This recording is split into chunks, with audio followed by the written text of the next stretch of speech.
Olá pessoal, tudo bem? E hoje, dia 14 de maio, nós fazemos memória a São Matias. São Matias, ele caminhou com Jesus durante o tempo da sua vida pública e ele foi escolhido exatamente pelo seu testemunho, pela sua fidelidade ao Senhor, para poder ficar no lugar de Judas.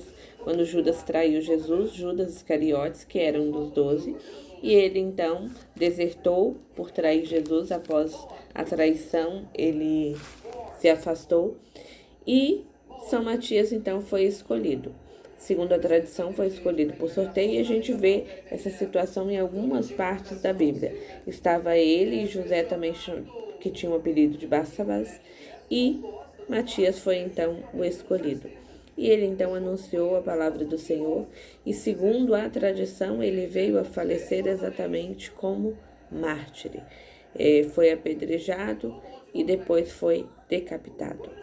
São Matias, um dos 12, novamente durante a semana nós temos feito o devocional com base no livro, fazendo a leitura do livro dos Atos dos Apóstolos, e a gente vê exatamente que aqueles que eram escolhidos para servir o Senhor, aqueles que foram colocados como presbíteros, como ministros, cada um para tomar conta de uma comunidade, após muitos aceitarem e converterem de coração ao Senhor. Essas pessoas eram pessoas que, ao serem escolhidas, elas eram também pessoas respeitadas em meio à comunidade, pessoas que tinham uma vida, um testemunho diante da comunidade. E com São Matias não foi diferente. E São Matias, ele teve exatamente esse papel importante, né, que acompanhou o nosso Senhor Jesus Cristo, e era um dos critérios que ele devia ter, a pessoa que fosse escolhida para compor novamente os 12, para ficar no lugar de Judas, era uma pessoa que devia ter convivido, caminhado com o Senhor. Então, São Matias, durante a vida pública de Jesus, dos 30 aos 33 anos, ele então conviveu com nosso Senhor Jesus Cristo, acreditou nas suas palavras e foi uma fiel testemunha, levando a todos aquilo que ele tinha visto e ouvido do próprio Cristo. Vamos fazer aqui um pequeno parênteses. Ontem, dia 13 de maio, nós celebramos Maria na titularidade de Nossa Senhora de Fátima, e aí nós voltamos a lembrar, todas essas titularidades, elas são sobre Maria, sobre aparições de Maria, mãe de Jesus. E a titularidade, ela varia de acordo com a cultura, com o local, com a região onde ela apareceu. E nesse caso, nós estamos falando de Nossa Senhora de Fátima, que apareceu em Portugal, a 3 pastorinhos, 3 crianças, Lúcia, Jacinta e Francisco. E ela apareceu durante algumas vezes. E sempre que há uma aparição de Nossa Senhora, ela não diz: nossa, exalte a mim, preste culto a mim, porque ela não é deusa, ela é a mãe do Filho de Deus. E existe nela uma dignidade, e obviamente Deus a preservou do pecado original, porque no plano de Deus sempre houve esse amor incondicional. E ele quis que nosso Senhor Jesus Cristo viesse ao mundo de forma humana, 100% Deus, 100% homem, exceto no pecado. E obviamente, Deus não escolheria qualquer uma para ser a mãe do seu filho. E diga-se de passagem, se tudo precisa ser explicado pela ciência, a nossa fé, muitas coisas não se explicam, é uma questão de fé. Mas se tudo precisa ser explicado de forma pela razão, quando uma mulher está gestante, o filho recebe exatamente aquilo que a mãe ingere durante a gestação. Da mesma forma, eles compartilham ali de forma muito íntima que o sangue da mãe e do filho estão ali interligados. Se nós somos salvos pelo sacrifício de nosso Senhor Jesus Cristo, quem diria não é santificado o ventre que o gerou? E é uma questão muito simples de se explicar. Até a própria palavra nos traz, no evangelho que a gente acompanhou ontem, que uma mulher diz: bendito o ventre que te gerou, os seios que te amamentaram. E a gente vê então também na anunciação do anjo que é o próprio anjo que ela diz que ela é cheia de graça, que ela é bendita entre as mulheres. Então, também quando Maria visita Isabel cheia do Espírito Santo, a criança, ao ouvir a saudação, exulta de alegria em seu ventre. E ali nós temos a oração da Ave Maria, que a gente não tira da nossa própria cabeça, que ela está na Sagrada Escritura. Hoje também, Dia das Mães. Então, que nós possamos, enquanto mães, seguir o exemplo dessa grande mulher, a Mãe de Deus, a Mãe da humanidade. E por que ela é Mãe da humanidade? Porque Cristo a entregou como Mãe da humanidade. Quando ela estava aos pés da cruz, seu filho inocente sendo crucificado, ele então, vendo ali sua mãe e o discípulo amado, João, ele: mulher, eis aí o teu filho, filho, eis aí a tua mãe, consagrando assim toda a humanidade aos cuidados dela.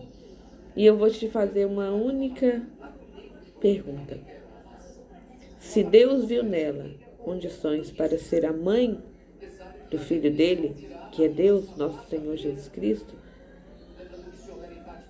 que desmerecimento teria ela para não ser minha mãe? A graça é minha. Bendito seja Deus que nos deu Maria como mãe. Maria, aquela mulher que aceitou os planos de Deus em seu coração, aquela mulher que, quando o anjo disse que ela seria a mãe do Salvador, ela diz: mas como é que eu vou ter um filho? Eu nunca tive contato com homem algum, nunca tive relação com homem algum. E o anjo fala: o Espírito do Altíssimo pousará sobre ti. E ali ela confia, diz sim, apesar de todos os perigos que ela corria, porque ela corria o risco de ser apedrejada. E ela simplesmente diz sim a Deus. E em seu coração, ela sempre confiou nos planos do Senhor. E aos pés da cruz, ela continuou acreditando. Maria, que é a primeira a perceber que nas bodas de Caná, os noivos não têm mais vinho, e aí que vergonha seria naquela festa de casamento, acabou o vinho, os convidados ainda estavam ali. Mas então ela chega para o seu filho e diz: filho, eles não têm mais vinho. E Jesus responde: mulher, que há entre mim e ti? Mas ele faz aquilo que sua mãe pediu. E ali se dá o início da vida pública, o primeiro milagre de Jesus. A mesma mulher que, quando os apóstolos estavam de portas fechadas após a morte de Jesus por medo, porque estavam sendo perseguidos, e ela também estava ali, e houve a efusão, e houve Pentecostes, o derramamento do Espírito Santo. Maria, que sempre confiou nos planos de Deus, que na perda e no encontro de Jesus, quando ele tinha 12 anos, que eles foram para a festa da Páscoa, e voltando, ela encontra depois de 3 dias o filho no templo. Seus pais perguntam, nós ficamos preocupados, e Jesus responde: não sabeis que devo me ocupar com as coisas do meu Pai? E ela guardava todas as coisas no coração, porque na vida dela não houve espaço para dúvida, para desobediência. Houve apenas espaço para dizer: eis aqui a serva do Senhor, que se faça em mim segundo a vossa vontade. Os nossos filhos, antes de serem nossos, são de Deus. Então que a gente, enquanto mãe, tenha a sabedoria sempre do Espírito Santo e a exemplo de Maria, de não querer criar como nós achamos que deve ser, mas que seja sempre pedindo que se cumpra na vida deles a vontade de Deus. E a vontade de Deus, no caso do filho que foi gerado por obra do Espírito Santo, o levou a uma cruz. Mas ainda assim ela não se revoltou. Ainda assim ela permaneceu firme. É a mesma Maria que diariamente, se nós permitirmos, adentra em nossas casas e faz milagres? Não, porque ela não é deusa e ela não faz milagres. Mas ela acolhe os pedidos, leva seus filhos, e assim como ela disse: olha, eles não têm mais vinho, ela também entra nas famílias quando a gente come e fala assim: filho, eles não têm vinho, precisa de um vinho novo, precisa de algo a mais nessa família. E assim se faz acontecer em nossas vidas. Então quero hoje que nós possamos seguir o exemplo de São Matias, que deu o seu testemunho, que se entregou para poder anunciar o Evangelho de nosso Senhor Jesus Cristo. Um feliz Dia das Mães para todas as mães que ouvem esse vídeo. Se você quiser compartilhar, compartilhe, mande para todas as mães.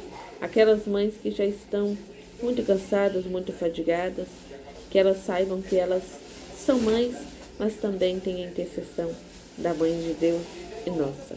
Então, no dia de hoje, que possamos pedir: São Matias, intercedei por nós. E Nossa Senhora, olha por nós, olha por nossos filhos.